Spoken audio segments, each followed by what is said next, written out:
Hello lovely people, and welcome to yet another episode of the NAIROBIAN Bombshell Show, right here where we tell you what's hot and what's not on matters lifestyle, relationship, entertainment, trending topics, you name them. We also break down the topics on our newspaper and on our covers today. We have a slay queen who stops a tycoon's wedding. So guys, remember to get your copy from any vendor, street vendors, supermarkets. It only goes for 50 shillings. So before we go into the paper, today I'm joined by this amazing, how should I refer to you? Styles. Styles, yeah, just Styles. But he tells me he's not a fashion designer or anything like that. So tell us, why Styles? Oh, okay. Again, my name is Joseph Styles. I'm a radio host. I've done TV, and thank you so much for having me today. You're welcome. Why Styles? I think the biggest... I actually got the name from Teen Wolf. So if you used to watch Teen Wolf back in the days, that's where I got my name from, Styles. Yeah. Amazing. So I don't know what you're watching right now and what name you're coming out of it with, but into our papers today, our cover page, Slay Queen stops tycoon burial. So I don't know what's the deal with slay queens. I don't know if calling them slay queens is right, but then I don't know what is the deal with side chicks trying to stop burials. Yeah. I mean, why can't these people come out when their supposed, is it partner, the Mpango Wa Kando, is still alive? Yeah. Why don't they make all these fracas when this guy is alive? So this particular lady, the man she was having an affair with, died, but she claims she has 2 kids for the man, and now she wants the burial to be stopped. That not unless she's recognized as the wife, the burial cannot proceed. Can never proceed. Yeah. Do you know, well, I was actually going through this particular story, and I was just like, it has been a norm in Kenya. Every time, not only politicians, even some of these tycoons, business people, you'll find like once they pass on, that's when you'll find a certain lady out of nowhere. Come out. You know, that's when she's actually coming and being like, we used to have a thing, we have like 2 kids, we have a kid together and everything. And you see, the good thing about this particular story that I have to give to this particular guy called Jenga, is he actually did take care of that particular lady, you know, buying her the car. Was it a RAV4 first? Yes. Then after that, she upgraded. That was the start of the relationship. A RAV4. Then after that, a Prado. I mean, this guy actually, he was doing a tremendous And they work, say that it's the same one as the legitimate wives. Now that's where now the problem was actually coming in. And also, the car, it is the same. The second thing is, they used to fuel in the same petrol station. Oh my God, come audacity. Crazy. But I have to mention this. I think there's a law in parliament right now, and they're like, before each and every time whenever a person passes on, you find some of these ladies coming, and then they're like, we had a thing together and everything. He promised me for better, for worse. For better and for worse and everything. So, manze, if that particular law will be passed, on to you, because if you're not recognized by the family, there'll be a big problem. Yeah, okay. For my take is that, you see, so what happens if this guy was not a tycoon? Yeah. If this guy was not rich, because I know so many people who have children out of wedlock, but they just die peacefully because these ladies look like, what am I even going to get out of this? Yeah. So I feel like this trend where ladies come to attack when someone dies, mostly it's because of the inheritance. Yeah. They're not here for anything else. Because if this man was poor, trust me, there wouldn't be this kind of fight. Exactly. So one thing that I think you really did raise a nice point. Why is it that some of these ladies always go for some of these big people? Because number one is, trust you me, and a big question is, if you're in that particular position, let's say you are a second somebody to, I don't want to say a wife, or maybe let me say a girlfriend to somebody. Question is, will you not go for that particular inheritance? Yet you know that you have kids in this economy. I mean, for me, I think people need to make everything clear from the inception. Exactly. So when you go into this kind of relationship, what are you looking for? If you're here for business, tell your tycoon, I'm here for business, by the way. If you're going to, I'll not disturb your family, but make sure I have 1, 2, 3, 4, 5. If I'll not be in your will when you die, please give me some sort of investment. Invest in me in whatever way you can, because I don't want to raise this kind of issue. And personally, I'm too proud. I don't think I'll do that. So it will never happen. But then whatever you did in secret, let it stay there. Because no one, I mean, if this guy was a boda, she wouldn't have come to court. She even went to court. Is that true? Is that really true? They wouldn't come. I mean, the women, I don't know, most people, I feel like they're driven by the desire for wealth. For wealth and everything. Material things. So you want to tell me this lady is here because she wants to be recognized? No. No, and something else about this particular article, and again, you can actually get it from the Nairobian, is she's actually greedy. There's a part whereby they're talking about this particular chick. She's greedy. I mean, you got a Prado, you got a nice apartment. She has a house. She has a whole house. Home. And I'm That's so sure what they said, a home. And when someone talks about a home, I picture that you're in your own compound you have space to chill outside. I mean, what more do you want from this man? What more do you want from this guy, from this particular man? This deceased guy. Just to answer you, I think it's just that recognition from the family that they did sire 2 kids and they want the other family to know them. This lady doesn't want to be known. But the reason why we're actually talking about it right now. she's even well known, actually. Yeah. All right.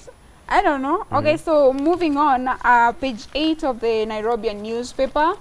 So today the paper was raining with a lot of a bit sad stories about people abusing children, others kidnapping, you know, all matters around child welfare. So for these particular ones, a couple like they're legitimate parents, right? So they were arraigned in court for assaulting their kid. They beat up the kid and put, is it paper, black paper, wherever they put it, I don't want to say. But then these people are in court because of that, and the mother is actually pregnant. So I'm just thinking, I mean, why would you do that to your child? I mean, you know, there are so many laws around protection of children and all that, but still, I don't think this stops people from doing this kind of evil to the kids. You see, there are people who assault kids, even to an extent of sexual harassment. There was also another case of this security guard who assaulted a kid. Alimdanganya na maziwa mala. I don't know, maziwa mala, yes, exactly, maziwa mala. Promised yogurt, and then this guy assaulted the girl. So I'm like, are we not preaching enough about children welfare? Are we not preaching enough about protecting our children? Because for this case, it's really sad, because here it's the parent. Like, mzazi wako amekuassault. So what do you make of this? So when I actually came across this particular story, it really did pain me a lot, because number one is we're talking about this is your own kid, flesh and blood. How cruel can you be to an extent of like beating your kid and then putting, and I really want you guys to come and read the particular story from the Nairobian, because some of the things they were actually doing to the kid, it is crazy. Number one thing, if you don't want to have a kid, don't. You didn't sign up anywhere that you must have a child. And if clearly you don't want even to raise a kid, I mean, we have so many. I think you can actually raise one. And I can also raise one, But to an extent whereby you even do such things to your kid, I mean, come on. So I think at this point is where we say that in whose hands are we safe? In whose hands are we safe? Because we've been made to believe that domestic workers like house helps and housemaids are the ones who are cruel. Actually, there was a case on social media the other day. This house help assaulted the kid and he died 3 days later. So it's like if we're not safe in the hands of our own parents, and also the house help, people who come in, we assume they come to help us. I mean, where are we going as a society? Exactly. I mean, what does it tell us about our society? Crazy, because that's a good point that you've actually raised. If I can actually not be safe with my own folks, with my own parents, then I think the biggest question is, in whose hands? And I don't know, there's something about parents. I don't know who say that, okay, as African as we are, we believe that beating up children is the way. But I don't know if parents, you know, at this age and time, people are going big on mental health and stuff like that. And you know, these childhood traumas are the ones that affect people. You see these young adults, they come out and they're like, they have so many mental disturbances. You wonder, like, kid came from a good home. Why is he Then like what is this? the issue?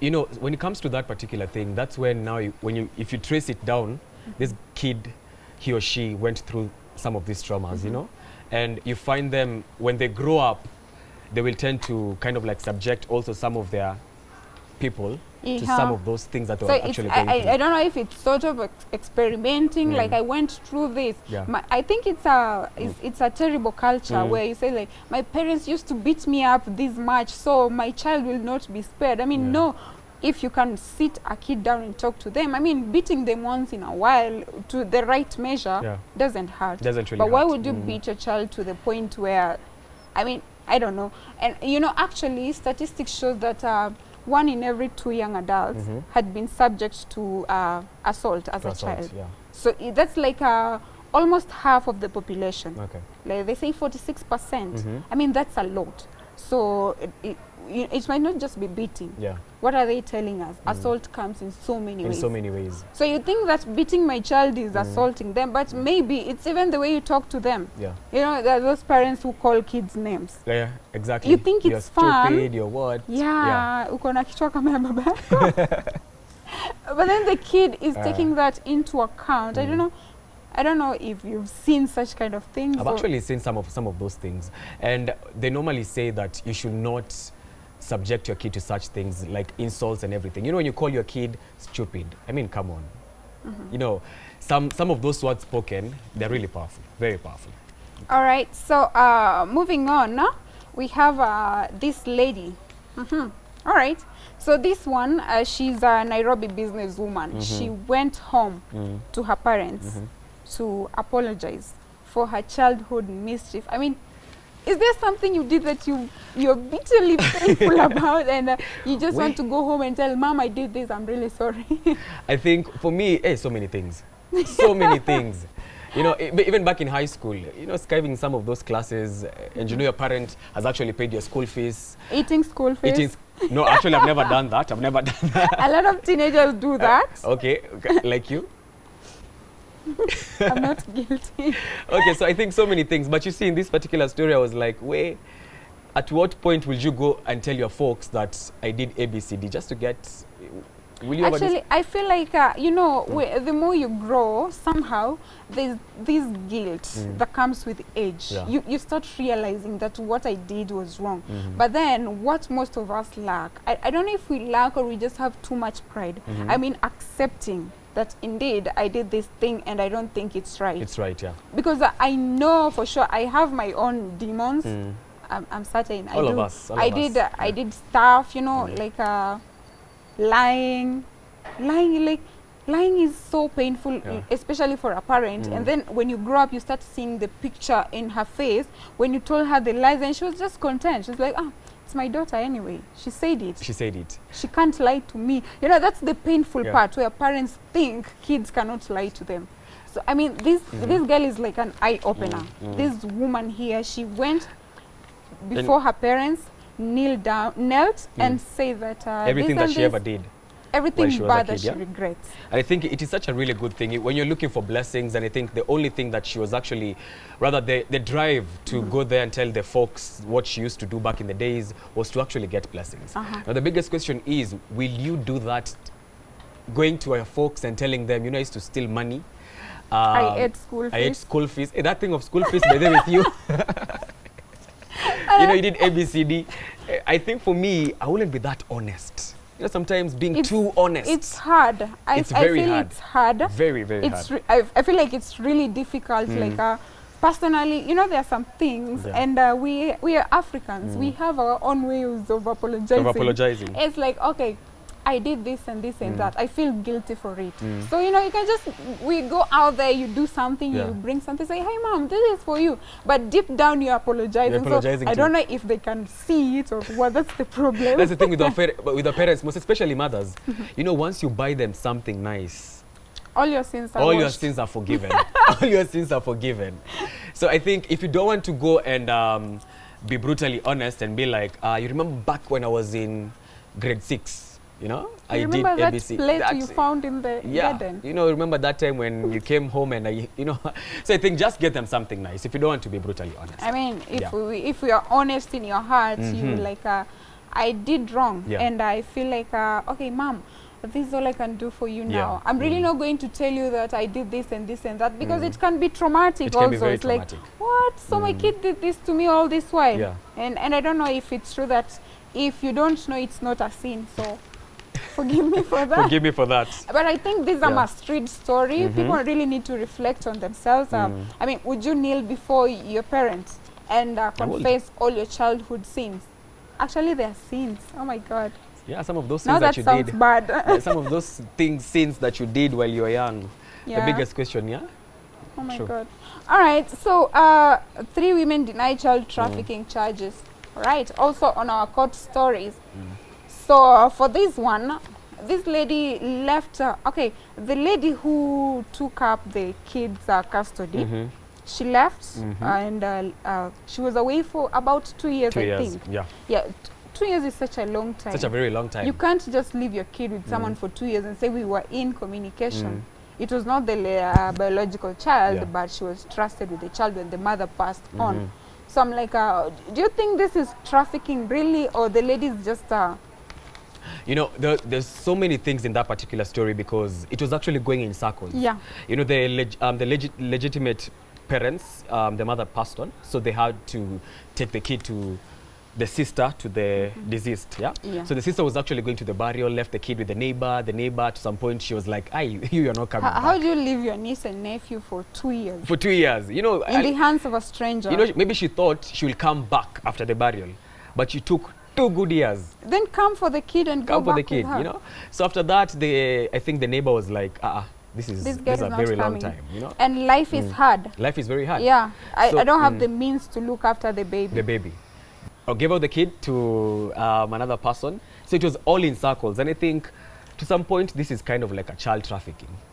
Traffic, you know. Yeah, it's like from one person to the other. We are like selling the kid. I'm like passing it to the next highest bidder. It's like, okay, I can't afford this kid. Okay, where chukua huyu mtoto. So what we don't know is if money was involved in any way. In this particular, we are not told if money was involved, but that just by you giving the kid from one person to the other without is it the guardians? Without the guardians authority. Then I think there's a part they were talking about that the sister to the deceased who was actually meant to stay with the kid, they were talking with the neighbor.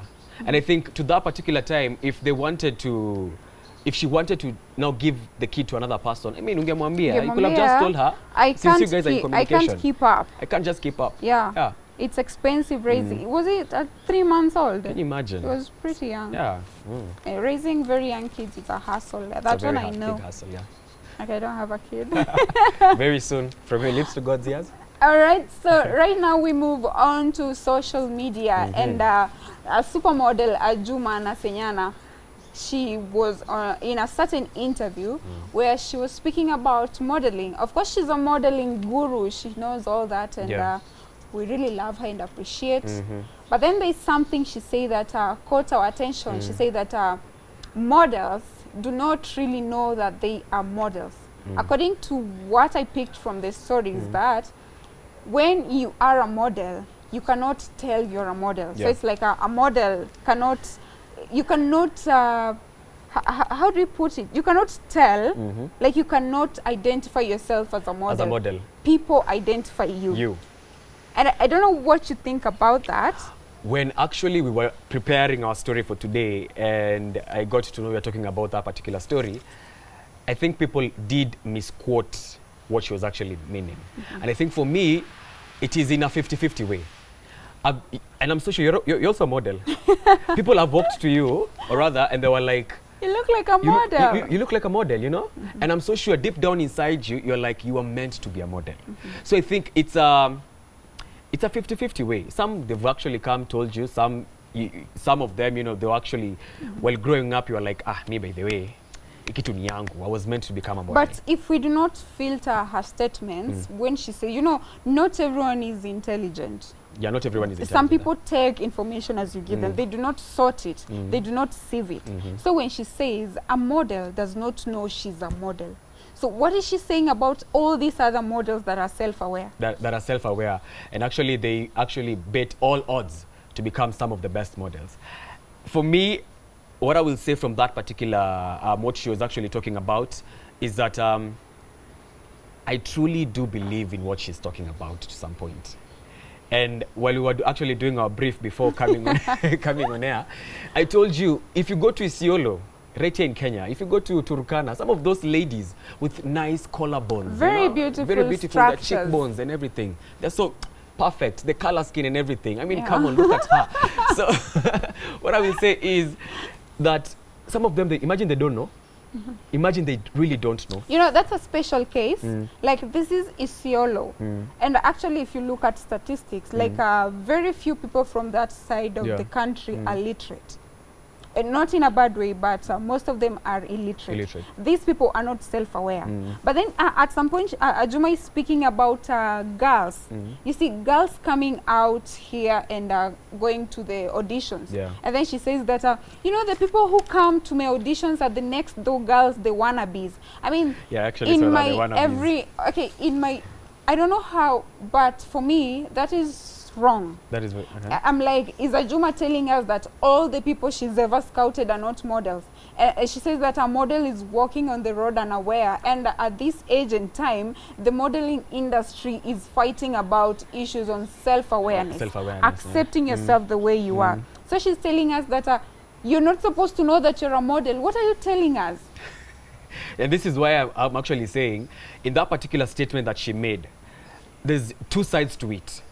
Number one, and I think you agree with me, there's some models, or rather some female, those are they special don't know. cases. They don't. So you agree with me, yeah? Yeah. Number two is, there's some who actually know they were meant to do this particular thing. Like, it's inside it's you. inside them. You It's a feel born. it. It's a born. Is it? Would you call it talent? I mean, it's a born. It's an inborn talent. It's an you inborn believe talent. you You have believe it. in yourself, yeah. And that's the reason as to why I'm actually saying there are two sides to this particular. There are two sides to particular it, statement, depending on who is getting that information. that information, yeah. Because no matter how hard I look at it, I'd want to agree with Ajuma that there are people who are told, you look like a model, oh my God, so you should try this and this and that. And then there are those people who are just met in like, you meet someone in the supermarket and tell them, wow, I want to scout you, as was her case. But other models, like other models are aware. It's like, I want to be on that billboard. I want to walk that runway. So they clearly know what they want to do. Yeah, are you telling us we're not supposed to know what we want? That's my question. And that's the thing that I'm saying. She really did not mean that. That's the problem. She should have explained to people that there's a lot that knows what they want, and there's a lot that doesn't know. No. So it's like, are you telling us that you're just supposed to sit there and wait for a savior? No, we are in this age and time where we tell people, go for it. Go for Chase it. If you think you can be on that runway, go for that audition. And I think the comment section at Ajuma's page on Instagram, majority of the people, they were actually agreeing with her own statement. Yes. Some people, they were like, hey, Z, I mean, come on. I was a canny, you know? You know, I also saw models saying that just because I am aware, I know that I want to be on a runway, does that make me less of a model?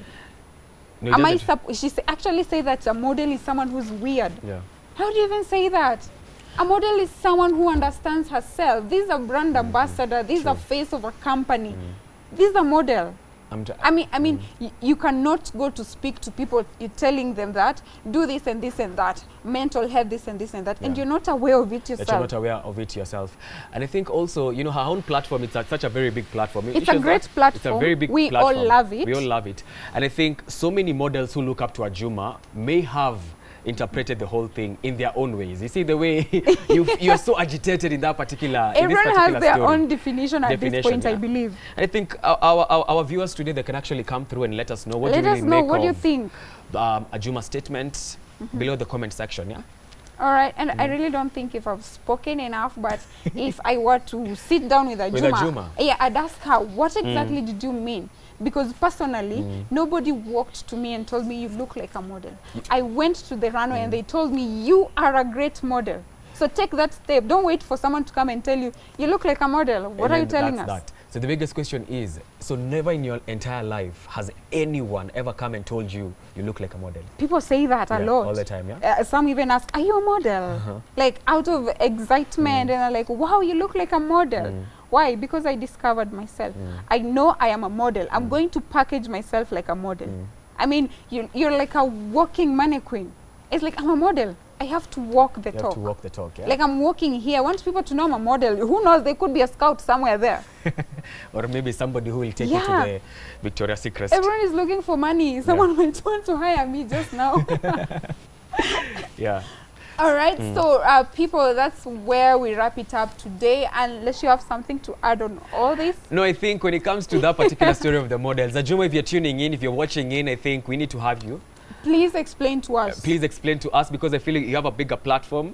And as you can see, one of our models, she's so agitated with your own sentiment. So kindly, please, yeah? Yeah, while we respect and love your love work you. for being the first black model to do the magic, Yeah. we love that. But then I'm just not convinced that the girls who listened to that are feeling good about it. True. I mean, there are people who cannot speak about it. I know people who are thinking of trying it out, but because no one ever told them you're weird, you look like a model, Because there's a place they where won't try. there's a place Ajuma called the Nairobi ladies. The what? Wannabes. The wannabes. Next door girls. The next door girls. I mean, come on. Why are you calling our models next door girls? You know, Motto. models is modeling is like a very big. Okay, I don't want to go into it, but it's really like a huge platform. We have vixens. We have these people who just you appear on billboards. You have people on newspapers, on these brand advertisements. I mean, models are so many. And then so you're telling these people, if you've never been told you're weird and you look like a model, you're not. Exactly.